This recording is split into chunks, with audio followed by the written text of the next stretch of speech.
Après une journée de relâche, la grève a repris chez Lufthansa. La compagnie allemande a annoncé la suppression de près d'1 millier de vols ce lundi au départ des aéroports de Francfort, Düsseldorf et Munich.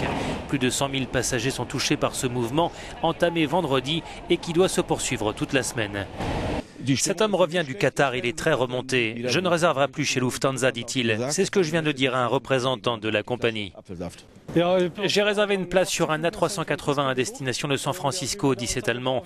Mais comme vous pouvez le voir, tous les vols sont annulés. S'il n'y a pas de vol transatlantique, comment je fais? Je nage? Le syndicat du personnel navigant à l'origine de cette grève dénonce les réductions de coûts opérées par Lufthansa pour lutter contre la concurrence des compagnies low cost. Les négociations avec la direction butent notamment sur la question des retraites. C'est impressionnant car il y a plus de collègues qui participent à cette grève qu'il y a de salariés syndiqués, explique ce responsable du syndicat UFO. Lufthansa n'a même pas été en mesure de garantir un service minimum, ce qui montre à quel point les gens sont en colère contre la compagnie en ce moment.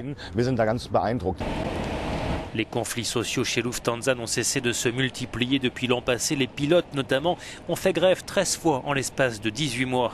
Ce mouvement n'affecte toutefois pas les filiales de la compagnie allemande comme Germanwings ou Swiss.